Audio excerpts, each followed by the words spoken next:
జ్యోతిషామపి తజ్జ్యోతిః జ్యోతిషామపి జ్యోతిషామపి తజ్జ్యోతి తమసః పరముచ్యతే. తమసః తమసః పరముచ్యతే. పరముచ్యతే. జ్ఞానం జ్ఞేయం జ్ఞానగమ్యం జ్ఞానం జ్ఞానం జ్ఞేయం జ్ఞేయం జ్ఞానగమ్యం జ్ఞానగమ్యం. హృది సర్వస్య విష్ఠితం. హృది హృది సర్వస్య సర్వస్య విదితం. విదితం. విస్థితం. ఆ, భువనేశ్వరి మాతాజీ అనువాదం చదవండి. హరి బోల్ ప్రభుజీ. హరే మాతాజీ. ప్రభుజీ ఒక్క నిమిషం ప్రభుజీ. అనువాదం. తేజవంతులైన సర్వ వస్తువులందు కాంతి కాదారుడు అతడే. భౌతిక భౌతికత్వమును అంధకారమునకు అతీతుడైన అతడు అవ్యక్తుడై ఉండును. జ్ఞానము మరియు జ్ఞాన విషయము జ్ఞాన గమ్యము కూడా అతడే ఎల్లరు హృదయములందు ప్రతిష్ఠుడై ఉన్నాడు. హరిబోల్ ప్రభుజీ. హరే మాత, థ్యాంక్ యూ. హరే కృష్ణ. సరోజ మాతాజీ భాష్యం ఇక్కడి వరకు చదవండి. హరే కృష్ణ ప్రభుజీ, ధన్యవాద్ ప్రణామ్. హరే కృష్ణ మాతాజీ, దండోత్. భాష్యము. సూర్యుడు, చంద్రుడు, నక్షత్రముల వంటి కాంతివంతములైన వాటి కాంతికి పరమాత్ముడే దేవాది దేవుడైన శ్రీకృష్ణుడు కారణము. ఆధ్యాత్మిక జగత్తునందు దేవాది దేవుని దివ్య తేజస్సు విస్తరించినటచే అతడు సూర్యుడు లేదా చంద్రుని అవసరము లేదని వైదిక గ్రంథములందు తెలుపబడినది. కానీ భౌతిక జగత్తున భగవానుని తేజస్సు అయిన బ్రహ్మజ్యోతి భౌతిక రూపమున మహాతత్వముచే భౌతిక అంశములు కప్పబడి ఉండట చేత ఈ భౌతిక జగత్తునందు కాంతి కొరకై సూర్యుడు, చంద్రుడు, విద్యుత్తు వంటి వాని సహాయము కావలను. కానీ ఆధ్యాత్మిక జగత్తున ఇట్టి వస్తువులతో ఏమాత్రము అవసరం లేదు. భగవానుని ప్రకాశమానమైన కాంతి చేతనే సర్వమును ప్రకాశింపజేయబడుచున్నదని వేదములందు స్పష్టంగా తెలుపబడినది. కనుకనే అతడు భౌతిక జగత్తునందు స్థితిని కలిగి ఉండుడని స్పష్టమవుతున్నది. భగవానుడు అత్యంత దూరంలో గల ఆధ్యాత్మిక జగత్తునందు దివ్యధామమునందు స్థితుడై ఉండును. ఈ విషయమును వేదములు కూడా సమర్థించుచున్నవి. హరే కృష్ణ ప్రభుజీ, ధన్యవాద్ ప్రణామ్. హరే కృష్ణ మాతాజీ. హరే కృష్ణ. నరసింహదాస్ ప్రభు. దండ ప్రణామం ప్రభుజీ. హరే కృష్ణ. హరే కృష్ణ. హరే కృష్ణ. దేవాది దేవునికి సంబంధించిన జ్ఞానము దివ్యమైనది. బ్రహ్మమును గూర్చిన విషయము ఆధ్యాత్మిక జ్ఞానసారము వైదిక గ్రంథములు నిర్ధారించుచున్నవి. ఆధ్యాత్మిక జగత్తును చేరగోరు వానికి అటు జ్ఞానమును ప్రతి ఒక్కరి హృదయములందు ప్రతిష్ఠుడైన పరమాత్ముడే స్వయముగా అందించుచున్నాడు. తమః దేవామాత్మ బుద్ధి ప్రకాశం ముముక్షైర్వ శరణం మహం ప్రపద్యే. ఎవరైనా ముక్తిని వాంఛించినచో దేవాది దేవుని తప్పక శరణు వేడవలను అని శ్వేతాశ్వతరోపనిషత్తు 6.18 నందు చెప్పబడి ఉన్నది. ఇక చరమ జ్ఞానగమ్యమునకు సంబంధించినంత వరకు తమమే విదిత్వా మృత్యుమేతి. ఎవరైనాను అతని ఎదుట అతని ఎరుగుట చేతనే జన్మ మృత్యువుల పరిధిని అధిగమించగలుగుదురు అని శ్వేతాశ్వతరోపనిషత్తు 3.8 స్థిరీకరించాను. హరే కృష్ణ ప్రభుజీ. Hare Krishna, thank you. కళావతి మాతాజీ ఇది చదవండి భాష్యం మొత్తం. హరే కృష్ణ ప్రభుజీ. హరే కృష్ణ. దండవత్ ప్రణామ్. దండోత్. పరమాత్ముడు ప్రతి ఒక్కరి హృదయములందును పరమ నియామకునిగా నెలకొని ఉన్నాడు. అతని హస్తములు మరియు పాదములు సర్వత్రా వ్యాపించి ఉన్నవి. కానీ ఈ విషయమును జీవాత్మకు వర్తింపచేయుట సమంజసము కాదు. కనుక జీవాత్మ పరమాత్మ ఇరువురును క్షేత్రజ్ఞుని మనం అంగీకరింపక తప్పదు. జీవుని హస్తములు మరియు పాదములు స్థానికముగా ఒకే ప్రదేశమునకు పరిమితములై ఉండును. కానీ శ్రీకృష్ణ భగవాని హస్తములు మరియు పాదములు సర్వత్రా వ్యాపించి ఉండును. శ్వేతాశ్వత ఉపనిషత్తు 3.17 ఇట్లు నిర్ధారించినది. సర్వస్య ప్రభుమీశానం సర్వస్య ప్రభు. కొంచెం పైకి చెప్పండి ప్రభుజీ. సర్వస్య ప్రభుమీశానం సర్వస్య శరణం సహృత్. ఆ దేవాది దేవుడే సమస్త జీవులకు ప్రభువు. కనుకనే సర్వజీవులకు అతడు చరమాశ్రయమై ఉన్నాడు. కనుక పరమాత్మ జీవాత్మలు ఎల్లప్పుడూ భిన్నులే ఎనడి సత్యమును నిరాకరించుటకు వీలు లేదు. హరే కృష్ణ ప్రభుజీ, దండవాద్. హరే కృష్ణ, థ్యాంక్ యూ మాతాజీ. హరే కృష్ణ. ముఖం కరోతి వాచాలం పంగుం లంఘయతే గిరిం యత్కృపాతమహం వందే శ్రీగురుం దినతారణం పరమానందమాతం శ్రీ చైతన్యేశ్వరం. చాలా అద్భుతమైనటువంటి శ్లోకము. భగవద్గీతలో ఉన్నటువంటి చాలా శ్లోకాల్లో ఇది కూడా ఒక శ్లోకం నాకు చాలా చాలా ఇష్టమైనటువంటి శ్లోకము. సో దీంట్లో స్వామి ఏం చెప్తున్నారంటే, జ్యోతిషామపి తజ్జ్యోతి తమస పరముచ్యతే జ్ఞానం నేయం జ్ఞానగమ్యం హృది సర్వస్య విష్టితం అంటున్నారు. నా వాయిస్ అందరికీ వినిపిస్తుందా క్లియర్ గా? వినబడుతుంది ప్రభుజీ, వినిపిస్తుంది మాట వినిపిస్తుంది. క్లియర్ గా ఉంది ప్రభుజీ. ఓకే. ఆ, అయితే భగవంతుడు వెలుగులన్నిట్లోకెల్లా ఆయననే గొప్ప వెలుగు, కాంతులన్నిట్లోకెల్లా గొప్ప కాంతి ఆయనే అని ఇక్కడ శ్రీల ప్రభుపాదుల వారు వర్ణించడం జరిగింది. మనకి వామనావతారం ఎత్తినప్పుడు స్వామివారు ఆ చిన్న పిల్లాడుగా ఉండి ఇంకా బలి మహారాజ్ దగ్గర 3 అడుగుల స్థలం అడిగిన తర్వాత ఆయన ఇంతింతై వటుడింతై అని ఆ ఎదుగుతూ ఉన్నారనమాట. ఎదుగుతూ ఉంటే ఈ సూర్యుడు ఆ, మన సూర్యుడు ఆయనకి గొడుగులాగా, కొద్దిసేపు అయిన తర్వాత ఇంకా ఎదిగిపోయిన తర్వాత ఆయన నడుముకి ఒక నూపురం లాగా, ఆ తర్వాత ఇంకా కొద్దిసేపు అయిన తర్వాత ఆయన కళ్ళలాగా సూర్యచంద్రులు, ఆ తర్వాత నడుముకి ఏదో నూపురం లాగా, ఆ తర్వాత కాలికి చిన్న అందెలాగా మారిపోయాడంట. అంటే మనకి సూర్య భగవానుడు సమస్త లోకాలకి వెలుగునిస్తున్నారు. ఆ, అలాంటి వెలుగునిచ్చేటటువంటి సూర్య భగవానుడు భగవంతుని కాలు యొక్క నూపురం లాగా మారిపోయారంట వామన అవతారంలో. స్వామి ఎప్పుడైతే ఈ విశ్వం మొత్తం తన యొక్క అవతారం తోటి వ్యాపింపజేశారో, అంత పెద్ద అవతారంకి. అయితే మనకి ఇలాగే భగవద్గీతలో 11వ అధ్యాయంలో కూడా స్వామి యొక్క తేజస్సు గురించి మాట్లాడుతూ ఏమంటారంటే, దివి సూర్య సహస్రస్య భవేద్ యుగపదుత్తిత యద్భాసదృశ్య స్యాత్ భాసస్తస్య మహాత్మన అంటారనమాట. 11వ అధ్యాయంలో ఎప్పుడైతే భగవంతుడు తన యొక్క విశ్వరూపాన్ని అర్జునుడికి దర్శింపజేస్తాడో, ఆ విశ్వరూపాన్ని స్తుతిస్తూ సంజయుడు ధృతరాష్ట్రుడితోటి దివి సూర్య సహస్రస్య భవేత్ యుగపదుత్తిత అని అంటారు. దీని అర్థం ఏంటి? ఎవరైనా చెప్పడానికి ప్రయత్నం చేయండి. ఎవరు చెప్తారు? 100 సూర్యుల వెలుగు కన్నా 1000 సూర్యులు. ఓకే, చెప్పండి, పర్వాలేదు. ఓకే, ఒకవేళ కనుక ఒకేసారి దివి సూర్య సహస్రస్య, సహస్రం అంటే సంస్కృతంలో 2 పదాలు, ఒకటి 1000 అని, ఇంకొకటి అనంతమైనటువంటిది అని చెప్పేసి. అనంతమైనటువంటి సూర్య భగవానుడు సూర్యగోళాలు ఒక్కసారి గనుక ప్రజ్వలిస్తే, వెలుగుతే ఎంత కాంతి ఉంటుందో అంత కాంతితోటి స్వామి తన విశ్వరూపము దర్శింపజేస్తున్నారు అని చెప్పేసి సంజయుడు స్తుతిస్తారు స్వామిని. అంత వెలుగు అనమాట స్వామి. సూర్యచంద్రులకి కూడా స్వామి దగ్గర ఉండే వెలుగు వస్తుంది. స్వామి వారి యొక్క కృష్ణుడి యొక్క లోకం ఏదైతే ఉందో భగవంతుడు చెప్తారనమాట, నతద్భాసయతే సూర్యో న శశాంకో న భావక యద్గత్వాన నివర్తంతే తద్ధామ పరమం మమ అని చెప్పేసి. మనకి సృష్టిలో ఏదైనా ఆ కనిపిస్తుంది, కనిపించాలి, మనం చూడాలి అంటే సరైనటువంటి వెలుగు ఉంటేనే మనకది కనిపిస్తుంది. వెలుగు లేకపోతే మనం చూడలేము. కళ్ళు ఉన్నప్పటికీ కూడా చీకటి అంధకారంతో ఉంటే మనం చూడలేము దాన్ని. అయితే మనకి సమస్త సృష్టిలో ఉన్నటువంటి, ఈ భౌతిక సృష్టిలో ఉన్నటువంటి సమస్త విషయాలు మనకి గోచరింపడం కావాలి అంటే సూర్యుడు యొక్క వెలుగు ఉంటేనే మనము చూడగలం, లేకపోతే చూడలేం. కానీ భగవంతుడి యొక్క లోకము, ఆయన యొక్క ఆ లోకంలో మాత్రము ఈ సూర్యచంద్రుల యొక్క వెలుగుతో మాత్రం అవి ఆ అక్కడ ఈ సూర్యచంద్రుల యొక్క కాంతి మాత్రం ఉండదు. ఎందుకంటే భగవంతుని యొక్క లోకం ఏదైతే ఉందో అది స్వయం ప్రకాశం. అక్కడ ఇలాంటి భౌతికమైనటువంటి ఈ తాత్కాలికమైనటువంటి సూర్యచంద్రుల యొక్క వెలుగుతోటి ఆ లోకం వెలగదు. సో అది భగవంతుడి యొక్క గొప్పతనం. అలాగే మనకి చాలా ఒక ఫేమస్ శ్లోకం ఉంది మనకి సంస్కృతంలో. ప్రార్థనలో చిన్నపిల్లలతో కూడా పాడిస్తుంటాం మనం. ఏమని అంటే, అసతోమా సద్గమయ తమసోమా జ్యోతిర్గమయ మృత్యోర్మా అమృతంగమయ అని చెప్పేసి. దీని అర్థం ఎవరికైనా తెలుసా? చీకటిని పాలద్రోలి వెలుగుని ప్రసాదించమని. Okay, very good Prabhuji.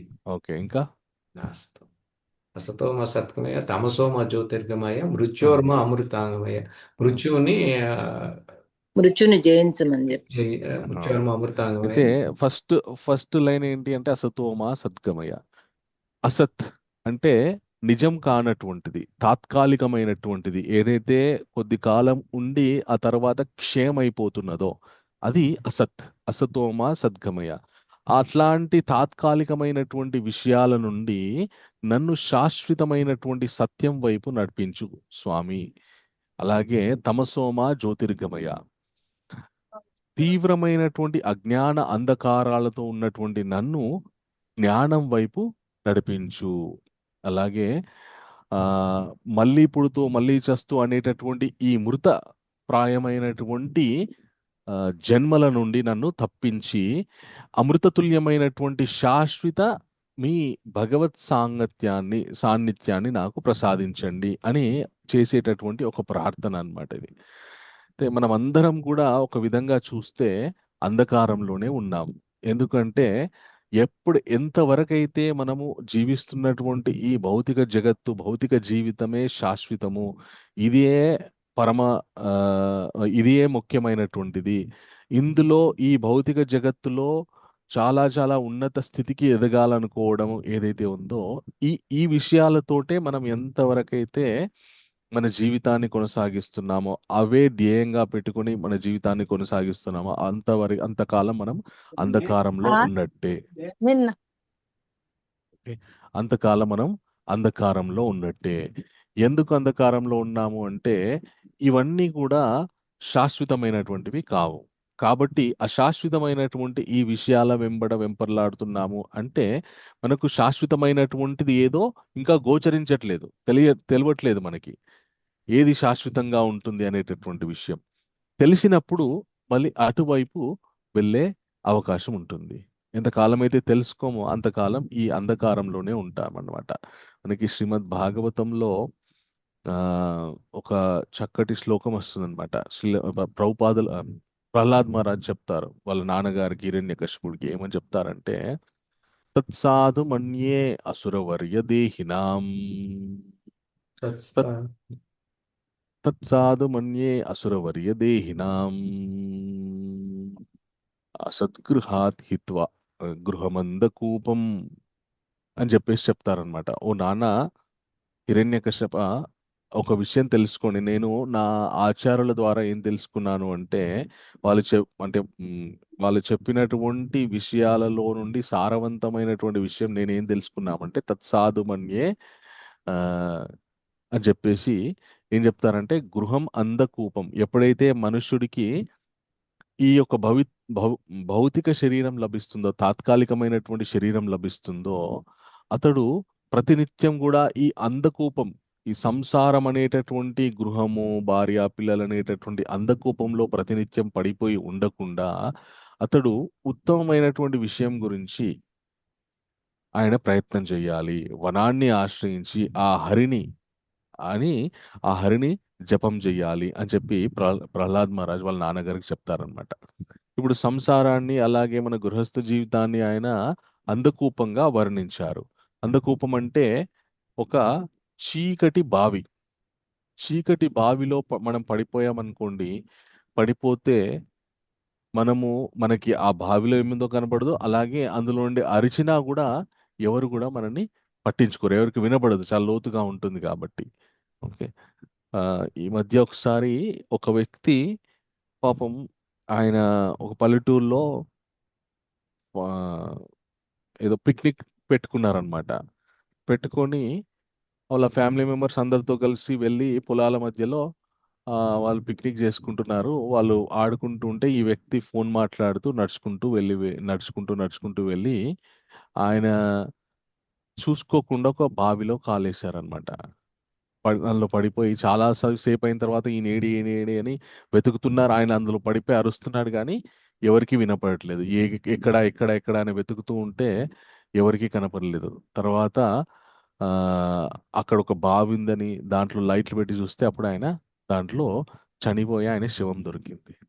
అలా ఉంటుందన్నమాట అంధకూపంలో పడిపోతే మనుష్యుడి యొక్క జీవితం.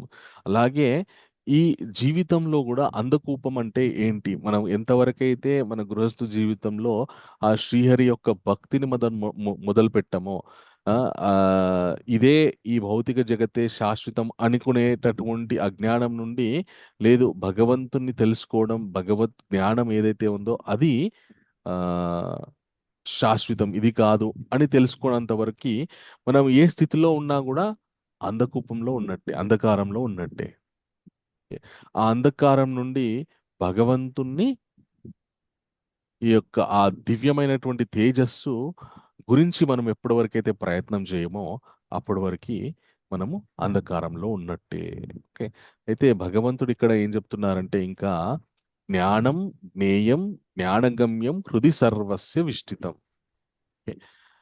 జ్ఞానం అంటే మనందరికీ తెలుసు, నాలెడ్జ్, తెలుసుకోవలసినటువంటి విషయం. ఏది తెలిస్తే మనం బాగుపడతాము, ఏది తెలుసుకుంటే మనము ఉత్తమ స్థితికి వెళ్తాము, అది జ్ఞానము. ఓకే. జ్ఞేయము, తెలుసుకోవలసింది. ఓకే. తెలుసుకోవలసింది తెలుసుకున్న తర్వాత చేరుకోవలసినటువంటి చేరుకోవలసినటువంటి విషయం జ్ఞాన గమ్యము, హృది సర్వస్వ విష్టితం. అయితే ఇక్కడ 3 పదాలు వాడడం జరిగింది. ఒకటి చెప్పండి, జ్ఞానం, ఇంకా జ్ఞానం, జ్ఞానం, ఆ, జ్ఞేయం, జ్ఞేయం, జ్ఞేయం, జ్ఞానగమ్యం. జ్ఞానగమ్యం. ఓకే. జ్ఞానం జ్ఞేయం జ్ఞానగమ్యం. ఓకే. మనం ఈ మనుష్య జన్మ ఎత్తిన తర్వాత ఆ, తెలుసుకోవలసినటువంటి జ్ఞానము, అలాగే ఆ, తెలుసుకున్న తర్వాత మనం ఎక్కడికి చేరుకోవాలి. సో ఈ 3 విషయాలు కూడా ఎక్కడున్నాయంట, హృది సర్వస్వ విష్టితం. ప్రభుజీ, అంటే అర్థం జ్ఞానము అంటే తెలుసుకోవాల్సినది అని చెప్పారు కదా మా ప్రభుజీ. హృదయం నందే ఉంది. జ్ఞేయము అంటే మళ్ళీ ఓకే. తెలుసుకోవాల్సినదే అని చెప్పి అంటున్నారు ఆ, ప్రభుజీ. జ్ఞానము అంటే నాలెడ్జ్. నాలెడ్జ్ అంటే ఇన్ఫర్మేషన్. ఓకే. ఆ, ఓకే. ఇన్ఫర్మేషన్. ఓకే ప్రభు. ఇప్పుడు మనం అది తెలుసుకోవాలి. అంటే ప్రభుజీ ఉదాహరణకి అంటే భక్తి అనేది ఆ, తెలుసుకోవాలి నా ప్రభుజీ. ఆ, ఉదాహరణకి ఇప్పుడు భగవద్గీత పుస్తకం ఉంది. ఓకే. అవును ప్రభు. భగవద్గీతలో భగవంతుడు ఎన్నో విషయాలు చెప్పారు, దాంట్లో అవును. జ్ఞానం ఉంది.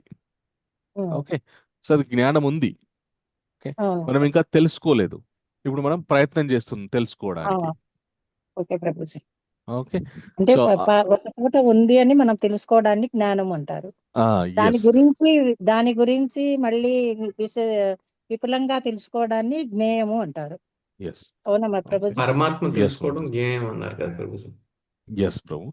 సో ఈ జ్ఞానము, జ్ఞేయము, అలాగే జ్ఞానగమ్యము, ఇవి 2 తెలుసుకున్న తర్వాత చేరుకోవాల్సినటువంటి స్థితి ఏది, ఆ విషయం ఏది, అది కూడా మన హృదయంలోనే ఉంది అని చెప్పేసి స్వామి ఇక్కడ చెప్తున్నారు. అంటే స్వామి యొక్క అర్థం ఏంటి అంటే, భగవంతుడు భగవద్గీతలో 10వ అధ్యాయంలో చెప్పారు, మన 10వ అధ్యాయంలో ఏం చెప్పారంటే, ఆ అహమాత్మ గుడాకేశ సర్వభూత ఆశయ స్థిత, నేను ఆత్మగా అందరి భూతముల యొక్క హృదయంలో ఉన్నాను అని చెప్పేసి భగవంతుడు, నేనే ఆత్మగా అందరి శరీరాల్లో ఉన్నాను అని చెప్పేసి భగవంతుడు చెప్పాడు. అంటే మరి భగవంతుడు మన ఇక్కడ 13వ అధ్యాయంలోనేమో ఆ, తెలుసుకోవలసినటువంటి జ్ఞాన గమ్యము, చివరికి జ్ఞానం సంపాదించి జ్ఞాన సాధన చేస్తూ చేస్తూ చేరుకోవాల్సినటువంటి స్థితి, ఆ, అది అలాగే ఆయన కూడా అక్కడే ఉన్నాడు, మన హృదయ స్థానంలో ఉన్నారు అని చెప్పేసి పరమాత్మ మనకి చెప్పారు. మరి హృదయ స్థానంలో ఉన్నారు అంటే ఆ ఎలా ఆయన్ని తెలుసుకోవడం, చూడడం. ఒకవేళ మనకి ఇప్పుడు scientifical గా చాలా చాలా పరికరాలు వచ్చాయి, మన శరీరం మొత్తము ఎంఆర్ఐ స్కాన్ ద్వారా ఏముంది ఎక్కడెక్కడ శరీరంలో, ఆ, ఏ ఎముకలు ఎక్కడెక్కడ బాగున్నాయి బాగాలి ఇవన్నీ తెలుసుకోవచ్చు. ఎక్స్రే ద్వారా కూడా తెలుసుకోవచ్చు. అలాగే ఎండోస్కోపీ అని చెప్పేసి ఇంకో పరికరం పెడతారు, అది కూడా మన శరీరంలో ఒక పై పంపించి ఏం జరుగుతుందో, గర్భస్థ శిశువు ఎలా ఉందో, హృదయం ఎలా ఉందో ఇవన్నీ తెలుసుకోవచ్చు అనమాట. మరి పరమాత్మ ఆయన హృదయంలో ఉన్నారు, మరి ఎండోస్కోపీతోని తెలుసుకోవచ్చా ఆయనని హృదయంలో ఉన్నాడని క్లియర్ గా మనకి భగవద్గీతలో ఇన్ఫర్మేషన్ ఇచ్చారు. ఒకవేళ మనకి హృదయాన్ని స్కాన్ చేస్తే పరమాత్మ కనిపిస్తారా? కనిపించలేము కనిపించదు ప్రభుజీ, ప్రభు. కనపడరు. ఓకే. అట్లెట్లా మరి భగవంతుడు ఇక్కడ చెప్తున్నారు కదా, హృది సర్వస్య విష్టితం అని చెప్పేసి. అలాగే అహమాత్మ గుడాకేశ సర్వభూతాశయ స్థిత, నేను అన్ని భూతములలో ఆశ్రయించి ఉన్నాను ఆత్మగా అని చెప్పేసి భగవంతుడే చెప్తున్నాడు. మనం భౌతికమైన ప్రవర్తన పరమాత్మని జీవాత్మగా ఆధ్యాత్మికంగా ఉన్నప్పుడు భగవంతుడు మనలో ఉన్నట్లు కనిపించడు ప్రభుజీ. పరమాత్మగా ఆయన అంతటా ఉంటాడు, కానీ జీవాత్మగా మనకు కనిపించడం. ఓకే. సో భగవంతుడు 9వ అధ్యాయంలో ఏం చెప్తారంటే, నచమాంస్తాని భూతాని పశ్యామి యోగమైశ్వరం భూతా బృన్నచ భూతస్థో మమాత్మ భూత భావనాహ. నేను ఏ జీవి యందు ఏ భూతముల యందు ఏ ఏ ఉండను ప్రత్యక్షంగా, కానీ నా యొక్క యోగ ఐశ్వర్యంతో నేను సర్వభూతములలో స్థితమై ఉంటాను ఆత్మభావనగా అని చెప్పేసి భగవంతుడు చెప్పారనమాట 9వ అధ్యాయంలో. ఓకే. యోగ అయితే ఐశ్వర్యం అంటే ప్రభుజీ యోగ ఐశ్వర్యం అంటే, ఇప్పుడు స్వామి ఒక చోటు ఉంటారు, మనకు సులభంగా అర్థం కావాలంటే స్వామి ఒక చోట ఉంటారు. ఆయన యొక్క లోకమైనటువంటి గోలోకంలో ఉంటారు. కానీ ఉదాహరణకి ఇప్పుడు మనకి వీధుల్లో సీసీటీవీ పెట్టి ఉంటుంది, మన సీసీటీవీ కెమెరాలు పెట్టి ఉంటాయి. ఓకే. సో ఎక్కడ ఏం జరుగుతుందో ఆ సీసీటీవీ కెమెరాస్ ద్వారా ఒక వ్యక్తి పోలీస్ కంట్రోల్ రూమ్ లో కూర్చొని చూస్తూ ఉంటాడు. ఓకే. ఇప్పుడు ఆ వ్యక్తి అంతటా అన్ని చోట్లల్లా తిరుగుతున్నాడా, తిరిగి ఏం జరుగుతుందో తెలుసుకుంటున్నాడా, తెలుసుకోవట్లేదు. ఒకే చోట ఉండి సీసీటీవీ అనేటటువంటి ఒక పరికరం ద్వారా, సీసీ కెమెరా అనేటువంటి ఒక పరికరం ద్వారా సమస్తం ఏం జరుగుతుందో తెలుసుకుంటున్నాడు. అదే విధంగా స్వామి కూడా ఆయన లోకంలోనే ఉండి ఈ సృష్టి మొత్తం తన యొక్క దివ్య తేజస్సుతోటి, ఇప్పుడు ఎలాగైతే వెలుగు, మనం స్వామి ఇక్కడ ఏం చెప్పారు, జ్యోతిసామపి తజ్జ్యోతి తమస పరముచ్యతే, తన యొక్క వెలుగులన్నిట్లోకెల్లా గొప్ప వెలుగు ఏదైతే ఉందో అది నేను అని చెప్పేసి స్వామి చెప్పారు. తన యొక్క వ్యాపకత్వంతో అంతటా వ్యాపించి ఆయన ఒక చోట ఉండి ఈ వ్యాపకత్వం అనేటటువంటి ఈ శక్తి ఏదైతే ఉందో, ఓకే, ఈ వ్యాపకత్వం అనేటటువంటి శక్తి ఏదైతే ఉందో అది స్వామి యొక్క యోగ ఐశ్వర్యం. అర్థమైందా? ప్రభుజీ. హరే కృష్ణ. సో ఈ యొక్క ఆయన యొక్క తేజస్సుతోటి సమస్త భూతములలో ఆయన ఉంటూ ఏం జరుగుతుంది, ఏం చేస్తున్నారని సాక్షిగా ఆయన తెలుసుకుంటారు. అది నిన్న మనము విన్నాము. అయితే నిన్న ఆయన వ్యాపించి ఉంటారు, సమస్తం తెలుసుకుంటూ ఉంటారని తెలుసుకున్నాము. ఈ రోజు ఆ వ్యాపకత్వం ఎక్కడెక్కడ ఉంటుంది అనేటువంటి విషయం తెలుసుకున్నాం. ఆ వ్యాపకత్వం సమస్త జీవుల యొక్క హృదయంలో ఉంటుంది అని చెప్పేసి తెలుసుకున్నాం. జీవులంటే కేవలం మనుషులేనంటే మనుషులు, పశుపక్షాదులు, అలాగే చెట్లు, చేమలు, ఇవన్నీ కూడా ఏ ఏ విషయానికైతే జీవం ఉందో ఆ ప్రతి విషయంలోనూ ఆయన యొక్క శక్తి ఉంది. అలాగే నిర్జీవమైనటువంటి వాటిలలో కూడా ఆయన యొక్క శక్తి ఉంటుంది. నిర్జీవమైనటువంటి వాటిలో కూడా ఆయన యొక్క శక్తి ఉంటుంది. సో జీవంతో ఉన్నటువంటి వాటిల్లో ఆయన ఉండి ఆ జీవులు ఏం చేస్తున్నాయో తెలుసుకుంటాడు. నిర్జీవమైన వాటిలో శక్తి అలాగే ఉంటుంది అంతే, దానికి చైతన్యం ఉండదు, కానీ ఆయన యొక్క శక్తి ఉంటుంది అంతే. కానీ జీవులలో ఉండేటటువంటి ఆయన శక్తి ఏదైతే ఉందో ఆ శక్తికి చైతన్యం ఉంటుంది. అలాగా భగవంతుడు సర్వ జీవుల యొక్క హృదయములలో ఉంటూ ఏం జరుగుతుంది అనేటటువంటి విషయాన్ని తెలుసుకుంటాడు. అలాగే మన జీవన ప్రయాణం ఎప్పుడైతే అందరి జీవులలో ఉండేటటువంటి ఆ పరమాత్మ అంతటా వ్యాపించి ఉన్నారు, ఆయన గురించి తెలుసుకోవాలనేటటువంటి జిజ్ఞాస ఏదైతే ఉందో అది మొదలైతే నా జీవితము సఫలీకృతం అవుతుంది అని తెలుసుకొని ఎప్పుడైతే మన జీవితము ఆ విధంగా ప్రయాణింపజేస్తామో అప్పుడు మన జీవితంలోకి ఆ భగవంతుడు అనేటటువంటి జ్ఞాన వెలుగు మన జీవితంలోకి వస్తుంది. అలా రానంత వరకు మనము తమస్సులోనే ఉంటామన్నమాట. జ్యోతిసామపి తజ్జ్యోతి తమస పరముచ్యతే. సో తమస్సు నుండి ఆ వెలుగు, తమస్సు అంటే తమో గుణము, అలాగే అంధకారము, చీకటి, ఇవన్నీ అర్థాలు వస్తాయి. ఈ చీకటి నుండి ఆ పరమ వెలుగులోకి వెళ్ళడము ఎప్పుడైతే వెళ్ళాలి అని తెలుసుకుంటామో అప్పుడు మన జీవితం సఫలీకృతం అవుతుంది.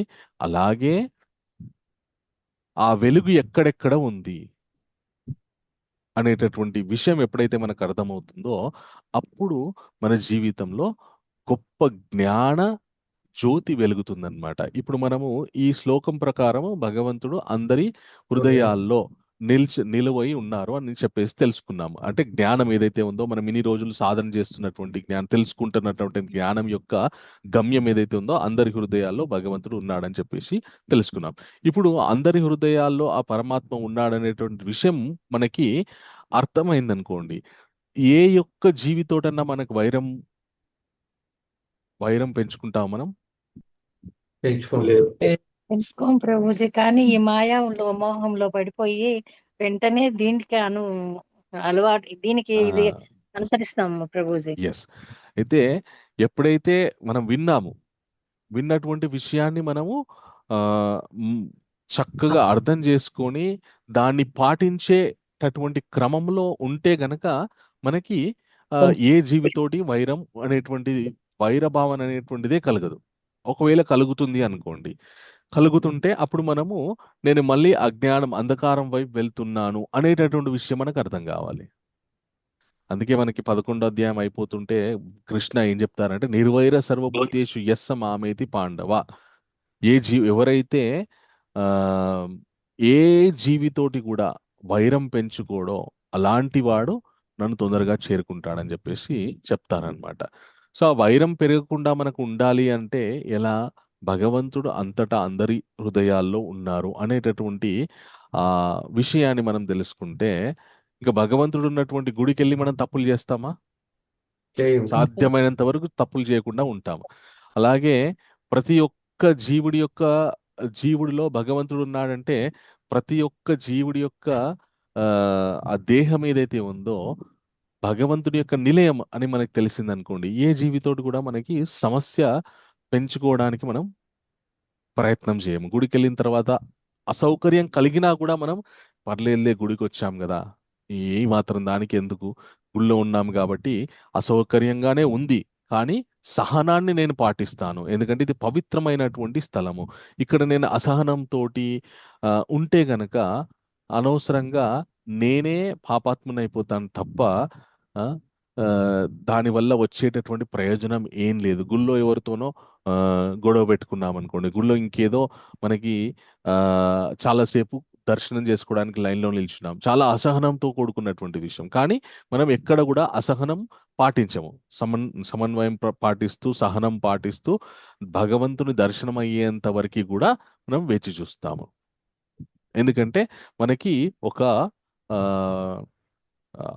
క్లియర్ అండర్స్టాండింగ్ ఉంది, ఇది గుడి, ఇది భగవంతుడి యొక్క నిలయము అనేటటువంటి అవగాహన అది ఉంది. అది మనము మనస్ఫూర్తిగా అర్థం చేసుకున్నాం. అందు గురించనే అక్కడ సాధ్యమైనంత వరకు ఎలాంటి పాపాలు చేయకుండా ఉంటాం. అదే విధంగా ప్రతి జీవుడి యొక్క శరీరం ఏదైతే ఉందో అది భగవంతుడి యొక్క నిలయం అని చెప్పేసి మనకి ఎప్పుడైతే క్రమక్రమంగా మెల్లమెల్లగా అర్థమవుతూ ఉంటుందో అప్పుడు క్రమక్రమంగా మనము ఏ జీవితం కూడా వైరం పెట్టుకోకుండా మన జీవనం కొనసాగుతుంది. ఎప్పుడైతే అలాగ నిర్వైరిగా జీవిస్తాడో భగవంతుని చేరుకునేటటువంటి విషయము సులభమవుతుంది. అయితే తర్వాత శ్లోకంలో ఈ విషయం గురించి చక్కగా చెప్పారనమాట. ఇది అందరికీ భగవంతుడు సమస్త వెలుగులకి ఆయనే సోర్సు, అలాగే ఆయన అందరి హృదయాల్లో ఉన్నాడు తెలుసుకోవడం, ఆయనను తెలుసుకోవడమే జ్ఞానగమ్యం అనేటటువంటి విషయాన్ని ఇక్కడ చెప్పారు. తర్వాత ఇది ఎవరికి సాధ్యపడుతుంది అనేటటువంటి విషయాన్ని తర్వాత శ్లోకంలో స్వామి చెప్పారు. ఎవరికి సాధ్యపడుతుందంట అంటే ఇక్కడ ఏం చెప్తున్నారంటే 13.19లో నాతో పాటు అందరూ చెప్పండి, ఇతి క్షేత్రం తథా జ్ఞానం ఇతి క్షేత్రం తథా జ్ఞానం నేయం చోక్తుం సమసతాః జ్ఞేయం చోక్యం సమాసతః మద్భక్తా ఏతద్ జ్ఞేయా మద్భావయోపపద్యతే.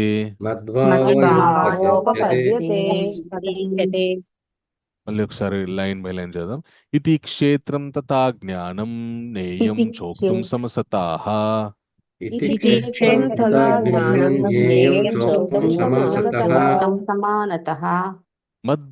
మద్భక్తా ఏతద్ విజ్ఞాయ మద్భావయోపపద్యతే. మద్భక్త్వా ఏతద్విజాయే మద్భక్తాయేతద్విజ్ఞాయ మద్భావయోపపద్యతే. యోపపద్యతే. శ్లోకం ఎవరు చదువుతారు? హరే కృష్ణ ప్రభుజీ. చదువుతాం ప్రభుజీ. ఆ, ఓకే, ఒక్క నిమిషం. అనురాధ కాప మాతాజీ. ప్రభుజీ. హరే కృష్ణ మాత, శ్లోకం చదవండి. ఇది క్షేత్రం. హరే కృష్ణ దండవత్ ప్రణామాలు. ధన్యవాద ప్రణమాతాజీ. ఇది క్షేత్రం తథా జ్ఞానం జ్ఞేయం చోక్తం సమానతః సమాసతః. మద్భక్త ఏతద్విజ్ఞాయ మద్భావయోపపద్యతే. థ్యాంక్ యూ మాతాజీ. హరే కృష్ణ. పావని మాతాజీ, అనువాదం చదవండి. హరే కృష్ణ ప్రభుజీ. దండోత్ప్రణం. హరే కృష్ణ. అనువాదం. దండవత్ ప్రణామం. ఈ విధముగా క్షేత్రము, దేహము, జ్ఞానము, జ్ఞేయములను గూర్చి నాచే నీకు సంక్షేపముగా చెప్పబడినది. నా భక్తులు మాత్రమే దీనిని పూర్తిగా అవగాహన చేసుకొని నా భావనమును పొందుదురు. హరే కృష్ణ ప్రభుజీ. హరే కృష్ణ మాతాజీ. థ్యాంక్ యూ మాతాజీ. తర్వాత రాణి మాతాజీ, భాష్యం ఇక్కడ వరకు చదవండి.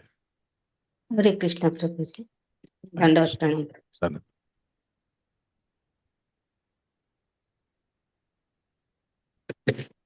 భగవానుడు ఇంతవరకు దేహమును, జ్ఞానమును, జ్ఞేయములను గూర్చి సంక్షేపముగా వివరించెను.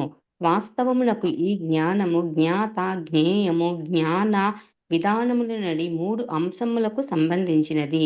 ఈ మూడును కృష్ణ కలిసినప్పుడే అవి విజ్ఞానము లేక విజ్ఞాన శాస్త్రము అని చెప్పబడిను. అట్టి సంపూర్ణ జ్ఞానమును కేవలము శ్రీకృష్ణ భగవానుని శుద్ధ భక్తులే ప్రత్యక్షముగా అవగాహన చేసుకొనగలుగుదురు. ఇతరులకు ఇది సాధ్యము కాదు. చివరి దశలో ఈ 3 అంశములు ఏకమగునని అద్వైతులు చెప్పుదురు. కానీ భక్తులు ఈ విషయమును అంగీకరించరు. జ్ఞానము మరియు జ్ఞానాభివృద్ధి అనగా కృష్ణ చైతన్యమును తనను గూర్చి తాను అవగాహనము చేసుకొనుటయే అని అర్థము. మనము భౌతిక చైతన్యముతో నడుపబడుచుందుము.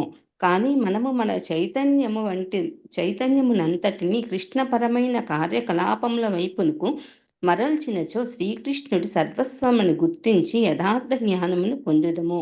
మరో మాటలో జ్ఞానము అనగా భక్తియుక్త సేవను సంపూర్ణముగా అవగాహనము చేసుకునుట ఎందలి ప్రాథమిక దశ మాత్రమే. పంచదశాధ్యాయమునందు ఈ విషయం స్పష్టముగా వివరించబడినది. హరి కృష్ణ ప్రభుజీ. థ్యాంక్ యూ మాతాజీ. తర్వాత సరోజా మాతాజీ, ఇక్కడ వరకు చదవండి. హరే కృష్ణ ప్రభుజీ. దండవత్. హరే కృష్ణ మాతాజీ. దండ. సారాంశము చెప్పవలన నిన్న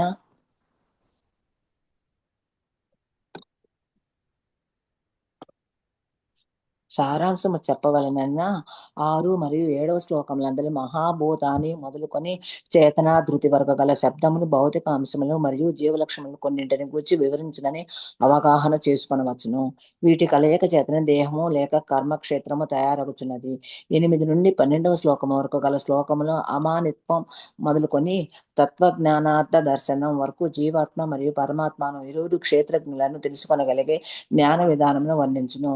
అదే విధముగా 13 నుండి 18వ శ్లోకము వరకు గల శ్లోకములు అనాది మత్పరం మొదలుకొని హృది సర్వస్వ విష్టితం వరకును గల శ్లోకములు జీవాత్మ మరియు పరమాత్మలు లేక పరమ పురుషుని వర్ణించును. హరే కృష్ణ ప్రభుజీ. ధన్యవాద ప్రణాం. హరే కృష్ణ మాతాజీ. దండవత్ ప్రణాం. తర్వాత సంధ్యా మాతాజీ, ఈ భాష్యం చదవండి. హరే కృష్ణ ప్రభుజీ. దండవత్రణం. హరే కృష్ణ మాతాజీ. దండవత్. ఈ విధముగా ఇంతవరకు కర్మక్షేత్రము, దేహము, జ్ఞాన విధానము, ఆత్మ, పరమాత్మలను 3 అంశములు వర్ణింపబడినవి. భగవాను శ్రద్ధా భక్తులు మాత్రమే ఈ 3 అంశములను స్పష్టంగా అవగాహన చేసుకోగలరని ఇక్కడ ప్రత్యేకంగా చెప్పబడింది. కనుకనే భక్తులకు భగవద్గీత పూర్తి ప్రయోజనకరమైనది. వాస్తవమునకు వారే పరమ పురుషుని, పరమ గమ్యమైన శ్రీకృష్ణుని పొందగలుగుదురు. అనగా భక్తులు మాత్రమే భగవద్గీతను అవగాహన చేసుకుని వాంఛనీయ ఫలితములను పొందగలుగుదురు, కానీ ఇతరులు కాదు. హరే కృష్ణ. థ్యాంక్ యూ మాతాజీ. హరే కృష్ణ. అయితే ఎవరు సర్వభూతంలో స్థితమై ఉన్నటువంటి ఆ పరమాత్మ యొక్క ఉనికిని తెలుసుకోగలరంటే కేవలం ఆయన యొక్క భక్తులు మాత్రమే ఆయన యొక్క ఉనికిని తెలుసుకోగలరన్నమాట. ఇది మనము చాలా భక్తుల యొక్క జీవితంలో చూస్తూ ఉంటాం. మనకి శ్రీమద్ భాగవతంలో జడభరతుని యొక్క వృత్తాంతం వస్తుంది. జడభరతుడు అనేటటువంటి ఆయన పూర్వజన్మలో భరత మహారాజు ఒక గొప్ప ఆ, రాజు.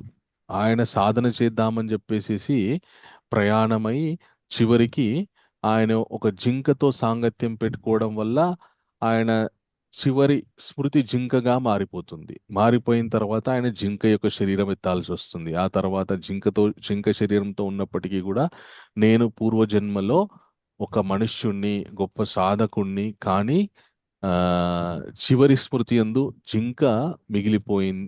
జింక రావడం వల్ల నేను జింక శరీరాన్ని ఎత్తాను, కాబట్టి నేను ఈ శరీరంలో ఉండి బయటపడి మళ్ళీ భగవంతుని చేరుకోవాలి అనేటటువంటి ఆలోచనతో ఆ జింక శరీరంలో ఉన్నప్పటికీ కూడా జీవించి తర్వాత పశు శరీరంతో అన్ని సమయాల్లో పశు శరీరంతో ముక్తి పొందరు కాబట్టి ఆ మళ్ళీ మనుష్య జన్మ ఎత్తాల్సి వస్తుంది. ఆ మనుష్య జన్మ తర్వాత జింక తర్వాత జడభరత అనేటటువంటి ఒక బ్రాహ్మడు ఇంట్లో ఒక ఆ, జన్మిస్తాడు. ఓకే, అప్పుడు ఇంకా ఆయన పూర్తిగా ఇంకా ఈ జీవితాన్ని నేను పరిపూర్ణంగా ఉపయోగించుకొని మళ్ళీ ఏ జన్మ అంటూ ఉండకుండా ఉండేటటువంటి స్థితికి వెళ్ళిపోవాలి అని దృఢ నిశ్చయంతో ఉంటాడు. అప్పుడు ఆయన ఏం చేస్తాడంటే, ఆయనకి అప్పటికే చాలా గొప్ప జ్ఞాని. ఆయన ఎన్ని శాస్త్రాలు ఆల్రెడీ రెండు అంతకు పూర్వం జన్మలో ఆయన ఎన్నో శాస్త్ర అధ్యయనాలు చేశాడు కాబట్టి ఆ ఇప్పుడు శాస్త్రాధ్యయనం ఎక్కువగా చేసినట్టు కనిపించదు ఈ జడభరత జీవితంలో. కానీ ఆయన ఒక గొప్ప జ్ఞాని ఏ విధంగా అయితే ఆ మెలుగుతూ ఉంటారో, ఏ జ్ఞాని ఏ విధంగా అయితే జీవిస్తూ ఉంటారో ఆ విధంగా జీవిస్తుంటారు. ఎవరితోటి సంబంధం పెట్టుకోరు, ఎవరితోటి మాట్లాడు, ఎవరితోటి ఆ ఎలాంటి సాంగత్యంలో కూడా ఉండడు. ఒక జడుడిలాగా, జడ భరత అని ఎందుకు ఆయనకు పేరు వచ్చిందంటే, జడమైనటువంటి పదార్థము ఆ మన ఎలా ఉంటుంది అంటే ఒక చోట పెడితే అక్కడే ఉంటుంది, అక్కడ నుండి కదలదు ఇంకా. అలాగే ఆయన ఎవరితోని కూడా సంబంధం పెట్టుకోడు. అందరినీ ఒక మూర్ఖుడు, అజ్ఞాని అనుకుంటారు, కానీ లోపల మాత్రం ఆయన ఎవరిని ఏమన్నాడు. ఎందుకంటే అందరిలో పరమాత్మ ఉన్నారు. ఓకే, సో ఏ వ్యక్తితోటి కూడా నేను భౌతిక దృష్టి రీత్యా వాళ్ళతో సంబంధం పెట్టుకోకూడదు. ఇప్పుడు నాకు ఈ వ్యక్తుల ద్వారా ఏదైతే ఆపద లేదంటే ఆ ఆ లేదంటే సుఖం కానీ ఏది జరిగినా కూడా అది పరమాత్మ యొక్క కృప మాత్రమే అనేటటువంటి ఉద్దేశంతో ఎవరు ఏమన్నా పడేవాడు, ఎవరేం పెట్టినా తినేవాడు, ఇలాగనే జీవితం గడుపుతూ ఉండేది. ఒకానొకప్పుడు ఆయన ఆ ఆయనను సంహరించడానికి కొందరు క్షుద్ర పూజలు చేసేటటువంటి వాళ్ళు ఆయనను తీసుకెళ్ళినా కూడా వాళ్ళలో కూడా ఆయన పరమాత్మనే చూస్తాడు. వాళ్ళు ఆయనని చంపే సమయంలో ఆ దేవత ఎవరైతే, ఏ దేవతకైతే ఆయనని బలిద్దామని తీసుకెళ్లారో ఆ దేవత అమ్మవారు కాళికాదేవి ప్రత్యక్షమై ఆయనని సంహరించాలనుకున్నటువంటి వాళ్ళని సంహరించేస్తుంది. ఆయన మాత్రం ఏం పట్టనట్టే వెళ్ళిపోతూ ఉంటాడు అనమాట.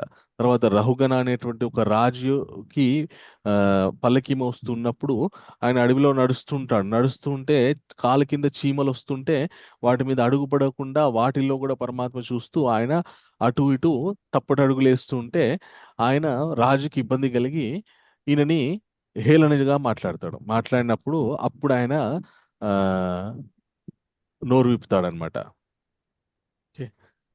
సో ఎవరు సేవ చేయించుకునేది, ఎవరు సేవ చేసేవాళ్ళు అనేటటువంటి విషయంతో ఆయన మాట్లాడతాడనమాట.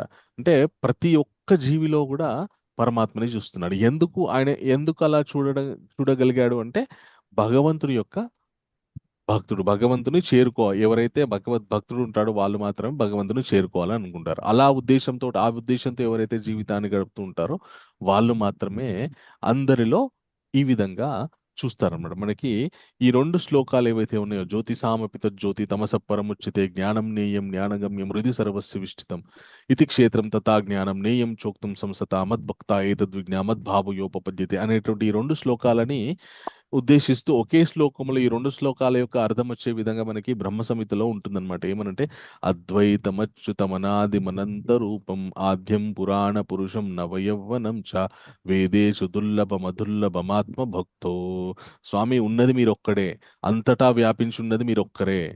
ఓకే, ఎప్పటికీ మీరు క్షేమవ్వరు, ఎప్పటికీ నూతనంగా ఉంటారు, నవయవ్వనంతో ఉంటారు. ఓకే. అద్వైతమచ్యుతం అనాది మనంత రూపం ఆద్యం పురాణ పురుషం నవయవ్వనం చ. మొదలు నుంచి ఆది అంత్యం వరకు కూడా మీరే ఉంటారు. మొదలు నుంచి ఉన్నారు కాబట్టి మీరు పురాణ పురుషులు. పురాణం అంటే ఎప్పటి నుండో ఉన్నారని చెప్పేసి మీరు వృద్ధులంటే కాదు. ఎప్పటి నుంచో ఉన్నప్పటికీ కూడా నవయవ్వనంలో ఉన్నారు. భగవంతుడు అంతటా వ్యాపించి ఉన్నప్పటికీ కూడా అన్ని జీవులు క్షేమైనా కూడా ఆయన మాత్రం క్షేమవ్వకుండా ఎప్పటికీ అందరి ఎప్పటికీ కూడా అంతటా వ్యాపించి ఉంటారు. మరి ఆయన ఎలా తెలుసుకోవడము? వేదేషు దుర్లభం అదుర్లభం ఆత్మభక్తౌ. ఎవరైతే మనస్సు యందు మీ మీద భక్తిని పెంపొందించుకుంటున్నారో వాళ్ళకి మాత్రం మీరు తెలుస్తారు అని చెప్పేసి బ్రహ్మ సమితిలో కూడా చెప్తారనమాట ఈ విషయాన్ని. అలాగా కేవలం భగవద్భక్తులకి మాత్రమే ఆ భగవంతుని యొక్క ఉనికి తెలుస్తుంది. భక్తులు కానటువంటి వాళ్ళకి ఒప్పుకోరు. భగవంతుడు అందరిలో ఉన్నాడు, ఎలా ఉన్నాడు, అలా ఉన్నాడు అంటే వితండవాదం చేస్తుంటారు. చూపించండి అంటుంటారు. చూపించండి అంటే వాళ్ళకి తెలిసినటువంటిది ఏంటి అంటే ఒక రూపం చూపిస్తే గనక అప్పుడు భగవంతుడని నమ్ముతారు. అంటే నమ్ముతారు, లేకపోతే నమ్మరు. కానీ భగవంతుడు ఏ విధంగా ఉన్నాడో మనకి ఇంతకు ముందు ఉన్నటువంటి అధ్యాయంలో మనం నేర్చుకున్నాడు. ఒక భక్తుడు మాత్రమే అవును నా స్వామి ఆయన ఒక చోట ఉండి అంతటా వ్యాపించి ఉండగలడు, ఆయనకు ఆ శక్తి ఉంది, ఆయన దివ్య తేజస్సుతోటి ఈ సృష్టి మొత్తం నడుస్తుంది. ఎలాగైతే మనకి శిల ప్రభుపాదుల వారికి ఇందులో ఉదాహరణ ఇచ్చారు. ఏమని అంటే ఆ బ్రహ్మజ్యోతి అనేటటువంటి దివ్య తేజస్సు ఏదైతే ఉందో అది దానికి బీజాన్ని ఇచ్చేటటువంటి ఆ మహత్తత్వము ద్వారా అది వెలుగుతుంది అనేటటువంటి విషయాన్ని ఏ విధంగా అయితే చెప్పారో అందరూ జ్ఞానులు ఎవరైతే ఉన్నారో వాళ్ళు ఏమనుకుంటారంటే కేవలం జ్ఞానులు. జ్ఞానం ఎప్పుడైనా భక్తితో కలిసి ఉండాలి. కొందరు ఎలా చూస్తారంటే ఈ జ్ఞానము భక్తి వేరేగా చూస్తారు. కానీ ఎవరైతే భక్తి చేస్తారో, భగవంతుని యొక్క భక్తి చేస్తారో వారికి జ్ఞానము ఖచ్చితంగా వస్తుంది. మనకి చతుశ్లోకి భగవద్గీతలో భగవంతుడు చెప్తారు. చతుశ్లోకి భగవద్గీత చెప్పండి ఎవరైనా. తేషాం సతతయుక్తానాం యోగక్షేమో వహామ్యం. అదేమో 9వ అధ్యాయం. భజతాం భక్తిపూర్వకం. అహం సర్వస్య ప్రభో అహం సర్వస్య ప్రభో మత్తః పరవర్తితే మత్వా మత్వా భజంతే భజంతే మాం మాం బుధాభావ సమన్వితాః. తేషాం సతతయుక్తానాం భజతాం ప్రీతిపూర్వకం. తేషాం సతతయుక్తం భజతాం మచ్చిత్తా మద్గతా ప్రాణా బోధయంతః పరస్పరం కథయంతశ్చ మాం నిత్యం తుష్యంతి చ రమంతి చ. తేషాం సతతయుక్తానాం భజతాం ప్రీతిపూర్వకం దదామి బుద్ధియోగంతం येन माम् उपयान्ति. తేషామేవానుకంపార్థం అహం అజ్ఞానజం తమః నాశయామ్యాత్మభావస్తు జ్ఞానదీపేన భాస్వత. రైట్. ఎవరైతే నేనే సమస్తం ప్రభువుని, సమస్తానికి ప్రభువుని నేనే అని ఎవరైతే తెలుసుకుంటారో, ఎవరైతే ప్రతినిత్యం కూడా నా గురించి చర్చిస్తూ, నా గురించి స్మరిస్తూ, నా గురించి చింతిస్తూ ఉంటారో వారికి నేనే బుద్ధి యోగాన్ని ప్రసాదిస్తాను. వారికి ఉన్నటువంటి ఆ అజ్ఞానందకారాన్ని తొలగింపజేసి జ్ఞానం వైపు నేను వాళ్ళని నడిపిస్తాను అని చెప్పేసి స్వామి చెప్పారు. అంటే ఎవరైతే స్వామి యొక్క భక్తులో వారికి మాత్రమే ఈ జ్ఞానం, సమస్తం అందరిలో భగవంతుడు ఉన్నాడు అని చెప్పేసేటటువంటి ఆ జ్ఞానం లభిస్తుంది. ఓకే. కొందరు భక్తి చేయకుండా, భగవంతుని మీద భక్తి ఉండకుండా కేవలం ఈ విషయాల్ని తెలుసుకుంటారు. సో ఒక పరమాత్మ, ఎవరైతే ఎవరి ద్వారా అయితే మనము సృష్టింపబడ్డామో ఆయన మాత్రము అంతటా ఉన్నాడు అని తెలుసుకుంటాడు. కానీ ఆయనకు నేను ప్రేమైక సంబంధంతో దగ్గరవ్వాలి అనే కోరికతో ఉండడనమాట. అలాంటి వాళ్ళు ఏమనుకుంటారంటే ఈ మూడు అన్ని కలిసిపోతాయి అని చెప్పేసి మళ్ళీ చివరికి ఈ జ్ఞానము, జ్ఞేయము, సమస్త అందరి హృదయాల్లో ఉన్నటువంటి ఈ పరమాత్మ ఇవన్నీ కూడా కలిసిపోతాయి చివరికి అనేటటువంటి అవగాహనతోటి ఉంటారనమాట.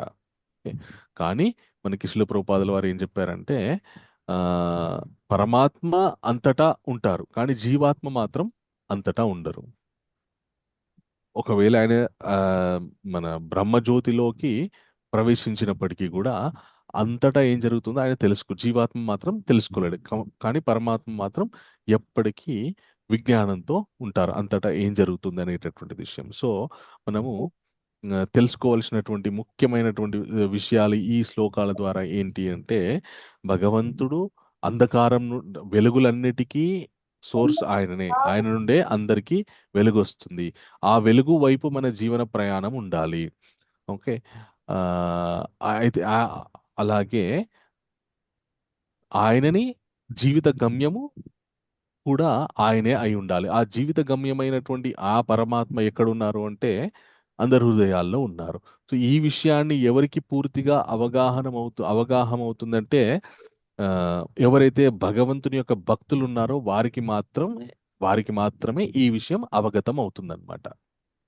మిగతా వాళ్ళకి ఇది అవగతం అవ్వదు, కష్టం అని చెప్పేసి మనకి ఈ 2 శ్లోకాల్లో స్వామి చెప్తున్నారన్నమాట.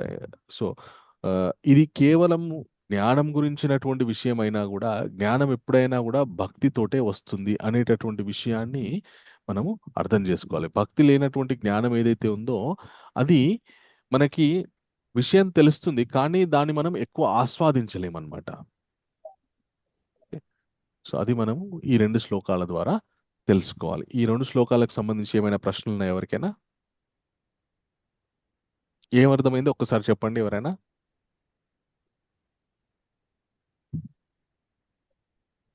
పవని మాత చెప్పండి, హ్యాండ్ రైజ్ హరే చేశారు. కృష్ణ ప్రభుజీ, దండవత్ ప్రణామ్. దండత్ సో ప్రణామ్. భక్తి లేని జ్ఞానం మిథ్యాహంకారానికి దారితీస్తుంది అని అనుకోవచ్చా ప్రభుజీ? ఎస్ మాతాజీ. సో అది నాకు అర్థమైంది ప్రభుజీ. Very good. Hare Krishna.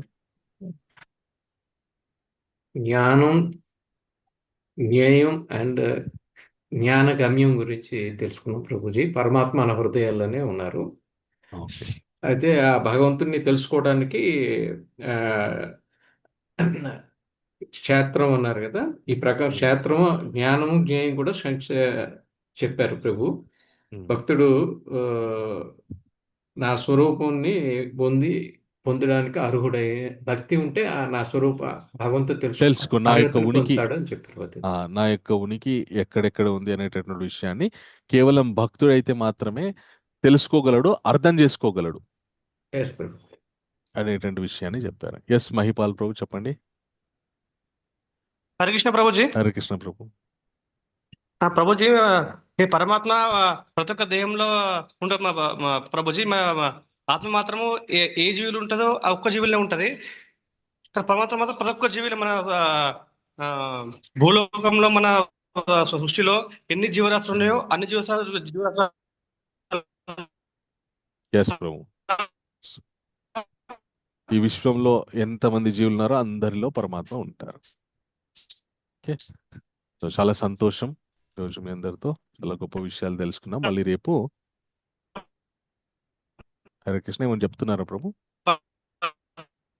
Voice break అవుతుంది. ప్రభుజీ ఈ రోజు ఒకసారి సమ్మరైజ్ చేయండి ప్రభుజీ, ఈ రోజు చెప్పిందంతా ఒకసారి. షూర్ మాతాజీ, ఒక్క నిమిషం సమయం ఇవ్వండి, ఇప్పుడే సమరైజ్ చేస్తాను.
హరే కృష్ణ. సో ఈరోజు మనము ఆ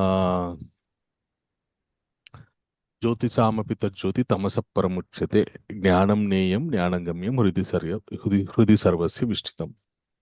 ఓకే. ఆ అన్ని వెలుగులోకెల్లా గొప్ప వెలుగు, అన్ని వెలుగులకి కూడా మూలం ఏ వెలుగో ఆ అది పరమాత్మ అని తెలుసుకున్నాము. అయితే ఆయన గురించి తెలుసుకోవడం ఏదైతే ఉందో అది జ్ఞానం, ఇన్ఫర్మేషన్. ఓకే.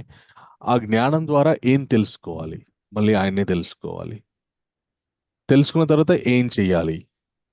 గమ్యం ఏంటి? ఎక్కడికి చేరుకోవాలి? మళ్ళీ ఆయన్నే చేరుకోవాలి. ఆ చేరుకోవాల్సినటువంటి ఆ పరమాత్మ ఎక్కడ ఉన్నారు? అందరి హృదయాల్లో ఉన్నారు. సో భగవంతుడు ఒక చోట ఉంటూ అందరి హృదయాల్లో వ్యాపించి ఉన్నారు. ఆయన గురించి ఎప్పుడైతే మనం తెలుసుకోవడానికి ప్రయత్నం చేస్తామో ఆ, ఆయన ఉన్న చోటికి వెళ్ళేటటువంటి అర్హత మనకి వస్తుంది. అది ఒక సారవంతమైనటువంటి విషయం. సో ఈ విషయాన్ని ఎవరు తెలుసుకోగలరు? కేవలం ఆయన యందు భక్తితో ఉన్నటువంటి వాళ్ళు మాత్రమే ఈ విషయాన్ని తెలుసుకోగలరు. సో ఆ అజ్ఞానం నుండి జ్ఞానం, మన అంధకారం నుండి వెలుగు వైపు, ఓకే, అలాగే ప్రతి ఒక్కరి హృదయంలో ఆ భగవంతుడు ఉన్నాడు అనేటటువంటి విషయాలు ఏవైతేనో కేవలం భక్తులు మాత్రమే తెలుసుకోవచ్చు. అందు గురించి అని భక్తుడై ఉండు అనేటటువంటి విషయాన్ని భగవంతుడు ఇక్కడ చెప్పకనే చెప్తున్నారనమాట. ఓకే. ఇంకెవరికైనా ప్రశ్నలు ఉన్నాయా? మనము ఒక ముఖ్యమైనటువంటి విషయము, మనం వచ్చే మార్చ్ 15 తారీఖు నుండి భగవద్గీత 18 రోజులు 18 అధ్యాయాలు అనేటటువంటి శీర్షిక మొదలు పెట్టుకోబోతున్నాము. ఆ కార్యక్రమానికి సంబంధించినటువంటి పోస్టర్ మనకి అన్ని గ్రూపుల్లో షేర్ చేయబడింది. సో మీ బంధువులకి, స్నేహితులకి ఎవరైతే ఇంతవరకు భగవద్గీత వినలేదో వాళ్ళందరికీ కూడా షేర్ చేయండి. దయచేసి షేర్ చేసి వాళ్ళు కూడా భక్తులయ్యే విధంగా మీ వంతు సహాయం చేయండి వాళ్ళకి. ఓకే. హరే కృష్ణ. ప్రభుజీ అది లింక్ చేస్తుంటే ఓపెన్ కావట్లేదు ప్రభుజీ. లింక్ ఓపెన్ అవ్వట్లేదా? నేను ట్రై చేశాను. అయితే దాని మీద రీడ్ మోర్ అని ఉంటుంది, అది క్లిక్ చేయండి. క్లిక్ చేస్తే మొత్తం వస్తుంది, అప్పుడు క్లిక్ చేయండి దాని మీద. ఓకే. ఓకే ప్రభుజీ. ప్రభుజీ 3 విషయాలు చెప్పారు కదా ప్రభుజీ 18th శ్లోకంలో. జ్ఞానం, జ్ఞేయం, ఇంకోటి ప్రభుజీ జ్ఞాన గమ్యం. జ్ఞానం, జ్ఞేయం, గమ్యం. జ్ఞానం, జ్ఞేయం, జ్ఞానగమ్యం. సో సులభంగా గుర్తు పెట్టుకోవాలంటే జ్ఞానం అంటే ఇన్ఫర్మేషన్, కేవలం ఒక విషయం గురించినటువంటి తెలుసుకో, ఒక విషయం గురించినటువంటి ఒక సమూహం, ఇన్ఫర్మేషన్, పుస్తకం. ఆ పుస్తకంలో ఏం తెలుసుకోవాలి అనేటువంటిది జ్ఞేయం.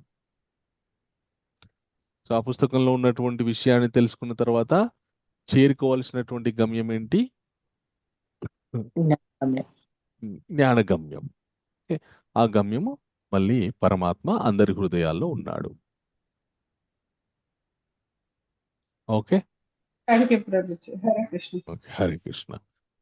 సో చాలా సంతోషం ఈరోజు మీ అందరితో భగవంతుని యొక్క కృపా కటాక్ష వీక్షణాలు మీ అందరికీ ఉండాలని మనస్ఫూర్తిగా కోరుకుంటూ, వాంఛాకల్పతరోభ్యశ్చ కృపా సింధోభ్యవచ పతితానాం భావనేభ్యో వైష్ణవేభ్యో నమో నమః. హరే కృష్ణ. హరే కృష్ణ. హరే కృష్ణ ప్రభుజీ. ధన్యవాద ప్రణామం. అలా ఇంకొక ముఖ్యమైనటువంటి విషయం చెప్పాలి. మనకి ఈ మార్చ్ 1 రోజు ఇస్కాన్ హ్యాబిట్స్ లో సంతులన్ అనే ఒక కార్యక్రమం నిర్వహిస్తున్నారు. ఆ కార్యక్రమం యొక్క ముఖ్య ఉద్దేశం ఏంటి అంటే, ఎవరైతే ఇంతవరకు భక్తి యుత జీవితాన్ని మొదలు పెట్టలేదో, భక్తి గురించి ఎలాంటి అవగాహన లేదో వాళ్ళందరికీ ఒక చిన్న అవగాహన ఇస్తూ చక్కటి విందుతో కూడుకున్నటువంటి, భగవత్ ప్రసాదంతో కూడుకున్నటువంటి ఒక ఆహ్లాదకరమైనటువంటి ప్రోగ్రామ్ అన్నమాట. జస్ట్ ఇప్పుడు మనకి ఆ క్లాస్ అంటే ఆ రోజు పెద్ద క్లాస్ గంటలు ఏమి ఉండదు. జస్ట్ అసలు భక్తి ఎందుకు చేయాలి ఏంటి అనేటువంటిది చిన్నగా ఒక స్కిట్ తో చెప్పి వచ్చిన వాళ్ళందరికీ కూడా చక్కటి భగవత్ ప్రసాదాన్ని పంచుకొని వారి యొక్క అభిప్రాయాలు తెలుసుకొని చేసేటటువంటి కార్యక్రమం అన్నమాట. ఈ కార్యక్రమానికి సంబంధించినటువంటి పోస్టర్ కూడా మనకు అన్ని గ్రూప్లో షేర్ చేయడం జరిగింది. సో ఎవరైతే మీ బంధువులు మిత్రులు ఎవరైనా ఉన్నారో ఫ్రెండ్స్ ఎవరైనా ఉన్నారో వాళ్ళందరికీ పంపించండి. అందరూ ఫ్రీగా రిజిస్టర్ చేసుకోవచ్చు. అందరికీ ఉచితం. చక్కగా గుడికి వచ్చి హాయిగా ఈ ప్రోగ్రాంలో పార్టిసిపేట్ చేసి మంచిగా చక్కటి భగవంత్ ప్రసాదం తీసుకొని భగవంతుని యొక్క కృప పొందవచ్చు. కొత్త వాళ్ళు ఎవరైతే ఉన్నారో వాళ్ళకి ఒక మంచి ఏమంటారు కార్యక్రమం ద్వారా వారిని భక్తిలోకి రావడానికి ప్రోత్సహించేటటువంటి కార్యక్రమం అన్నమాట ఇది. సో కొత్త వాళ్ళు తొందరగా అంటే ఎవరైతే భక్తి గురించినటువంటి రుచి లేదో సడన్ గా మీరు వెళ్ళి భగవద్గీత పుస్తకాన్ని చేతిలో పెడితే పక్కన పెట్టేస్తారు వాళ్ళు. అట్లా కాకుండా ఇట్లాంటి ఒక మన ఆహ్లాదకరమైనటువంటి కార్యక్రమంలోకి మనం వారిని ఆహ్వానించామనుకోండి, వారు కూడా అరే ఇంత బాగుంటుందా భక్తి అంటే కేవలం నేను ఏదో కూర్చొని మూల కూర్చొని నిశ్శబ్దంగా సాధన చేయడమే అని అనుకున్నాను. కానీ ఇంత చక్కటి కీర్తనలు కథతో పాటు ఇట్లా ఉంటుందా అని చెప్పేసి వాళ్ళకు కూడా అర్థమై రుచి అనేటువంటిది మొదలవుతుంది అనమాట. ఓకే, సో అందరు కూడా ఆ ఒక ప్రోగ్రామ్ కూడా అందరూ రావటానికి మీ వంతు సహాయం మీరే మీ వాట్సాప్ స్టేటస్ పెట్టుకున్నా సరే, ఎవరికైనా ఫార్వర్డ్ మెసేజ్ పంపించినా సరే, సో చూసిన వాళ్ళు అదృష్టం ఉన్న వాళ్ళు దాన్ని సద్వినియోగపరుచుకుంటారు. ఓకే, హరే కృష్ణ. చాలా సంతోషం. Thank you. మళ్ళీ రేపు 6:00 కలుసుకుందాం. హరే కృష్ణ. హరే కృష్ణ. హరే కృష్ణ ప్రభుజీ, దండవత్ ప్రణామ్. దండవత్ ప్రణామ్. హరే కృష్ణ.